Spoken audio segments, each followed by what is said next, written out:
On behalf of Campbell Chunky, we've got Chop Robinson from the Miami Dolphins joining us after a outstanding rookie season. How long do you think it took you this year to go, okay, this ain't college anymore. I'm not at Penn State. This is the NFL. How many games in did you feel like you finally kind of figured it out? I would say about 5 to 6 games in is when I started to get comfortable. I just started to change my routine, just watching film with Bradley Chubb and just honestly learning from all the vets that's on my team. So I was watching them, seeing what they did, took some of their stuff, put it in my game, and then I started to see myself elevate on the field and off the field. Do you look back at the offseason when the vets came in and you finally got to be around the team as a whole? Like, how different were you then to like who you are now that you've had a full season under your belt? Yeah, I mean, honestly, I got way more comfortable than when I first came in. When I first came in, I thought I wasn't going to be able to survive the whole season. Why? Even camp, just because it's hard, like a hard practice? It's just I wouldn't even say the practice, it's just a mental thing. Just going out there every single day, everybody competing, it's a job now. It's not just college, so it was a big change. But once I got comfortable, I enjoyed every second of it. Well, because it's such a big change, and players always tell me, and coaches as well, that it's the speed. It's the speed of the game that stands out. But it's also just the talent level at the NFL. Yeah. It's different than college, no matter how you see it and what you've experienced. Which was the first offense you faced in the NFL that was a little bit of a moment of, yep, this ain't college anymore? I'll say Buffalo O-line, specifically Dion Dawkins. He gave me my welcome to the league moment. That was your moment? I was going against him. Both games he gave me a welcome to the league moment. I was just going against him every single play. I lined up on him, and he was just terrorizing me. Like, I didn't think – seeing him on film, he moved good, but when you're out there on the field and you're going against him, he moves just as good as I can getting off the ball. So he was definitely the guy that gave me my welcome to the league moment. Yeah. Did he say anything? I mean, he talks a lot. So was he saying things? Was he chirping at you a lot?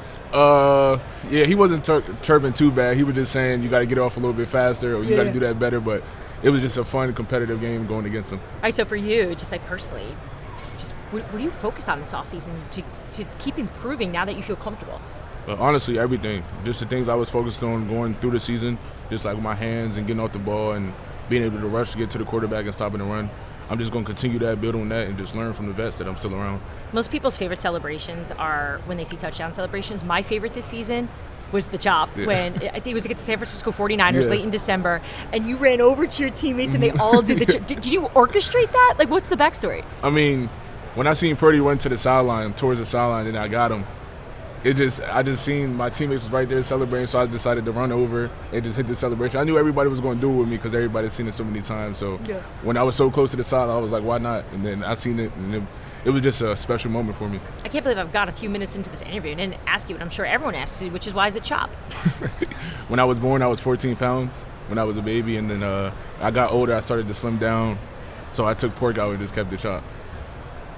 First of all, you say 14 pounds, that's just normal. That's gigantic. So your poor mother. So name stuck, never change it. Never must change feel it. cool every time you go into a locker room, and you must tell that story to all your teammates, right? Yeah, like, when they always ask me why, and I tell them the story, it was like 14-pound babies. They was like, if my kids were 14 pounds, I don't know how my wife did it. So. Anthony Weaver is your defensive coordinator, and he got some run here during this coaching cycle. A lot of teams are interested in bringing him in as a potential head coach. He's been in the league a long time, but I feel like fans don't really know that much about him. How would you describe Anthony Weaver as a coach? Oh, man. I describe Weaver as like a uncle at the cookout. Like, he'll be serious when it's time to be serious, but when we're joking around, he's like an uncle. That's how he acts. He's just a good dude, a good man. He really cares about you, really cares about his players, and I'm blessed to have him as a coach. You guys had a little bit of a rivalry. He played at Notre Dame. You obviously played at Penn State. When your teams played each other this year, what was that like being around each other? I mean, the whole week we were just talking trash about each other, the teams and everything.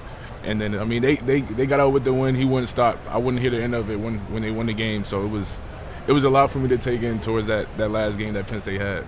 The Dolphins collectively they're going to make some moves here in the offseason to get better, to just get this offense rolling more the way we've seen it in years past. Obviously, we know that Tua was dealing with some head injury stuff this past season. And just what was that like for you as his teammate, watching him go through that and having to make what I thought was a really hard decision to come back and play? Yeah, I mean, to me, just the guy who he is off the field, You know, he's a great guy. When I first came in, my locker's across from him. He came, sat down, and talked with me, asked how I was and my family and everything.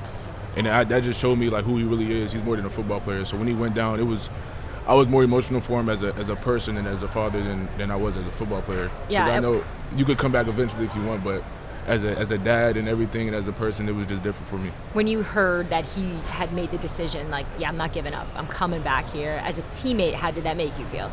I mean, that just shows the type of guy he is. He's down to fight for his team, for his teammates. He just loves everybody that he's around, and he just wants to be great and wants to win, and he'll do anything for it. And that's the guy you need to have on your team. Being from Maryland, playing in Miami, most people that live in Maryland want to go to Miami, but do you ever miss Maryland? What is it about home that you miss?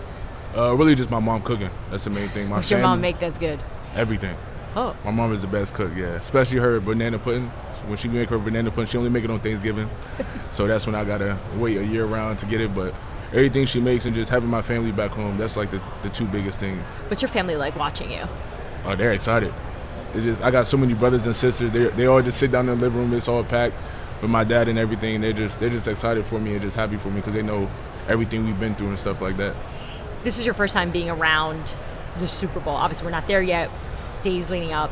And the goal is to get there, right? The goal is to experience it. What's this like for you knowing, like, at some point here in your career, you're going to try to go after this? Being around it, how would you describe all of this for you? I mean, it's a lot. Definitely, it kind of feels like a bowl game in college when you're just doing so many things and there's so many things around and so many fans. But it's definitely a blessing to be here because I've been chasing the dream since I was a kid. Of these two teams playing between the Eagles and the Chiefs, is there anyone defensively that you watch a lot during the season that you've seen that you're like, man, like that's what I want to be able to do at one point or how I want to play my game? I wouldn't say anybody from either team specifically, but Dion, the corner from the Eagles, the rookie, both of the rookies on the Eagles, it's just exciting to watch. You know, it's our first year in there. They're very comfortable out there and they're having fun. So it's just a good thing to watch. And I played against Dion my last year at Penn State, so it's kind of a good thing to see somebody you played against. Yeah, exactly. Fun to see him out there and having so much success. Exactly. I know this rookie class was just tremendous. I feel bad for this next rookie class coming up because they're not going to be able to live up to all the stuff that you guys did. Campbell's Chunky, for every sack across the league, they donated 1,000 meals to feeding 1.3 million meals they put out after every sack. That's amazing. That's so cool. More motivation for you to get out there and take down some quarterbacks. Chop Robinson, thanks so much. Thank you.